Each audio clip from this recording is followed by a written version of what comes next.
Happy morning, students. Now we will solve model question paper 2B, fourth question. Two coins are tossed simultaneously. Find the probability of getting a head on both the coins. So now you have been given two coins, not one. Now we have already studied how to write the sample space when two coins are tossed simultaneously. So you know how to write the sample space when we are tossing the coins, two coins at a time. The sample space written is S is equal to. See, now a coin is having two sides.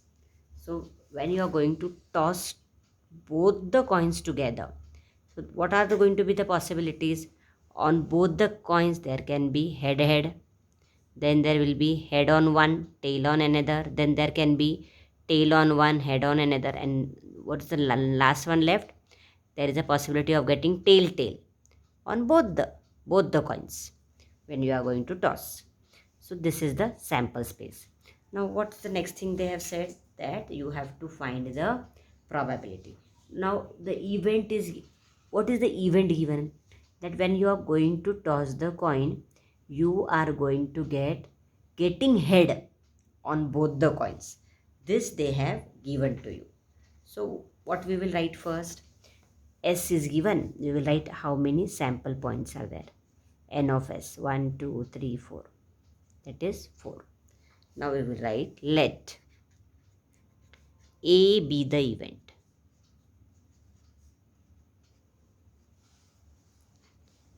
Of getting head on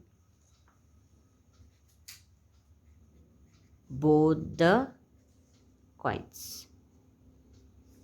Okay, so now head on both the coins. So what is the possibility? You tell me now. From the sample space only we have to take. So what will be our A? On both the coin there should be head. So H and H. One coin H, another coin H. So very easy it is. Head. Because on both you want head. So we got H. So N of A is equal to 1. Only 1 is there. Sample point. So we have written it as 1. So probability of A, formula you should write now, is N of A upon N of S. This we have seen here, this concept when we had discussed probability of an event. Probability of an event A is number of sample points in event A, N of A, upon number of sample points in sample space, that is N of S. So N of A upon N of S. You should write the formula. So we have written like this. So now N of A is 1, N of S is 4. So this is the probability of event A. So this way you have to solve. Therefore the probability is, therefore the probability is 1 upon 4. This way you have to write.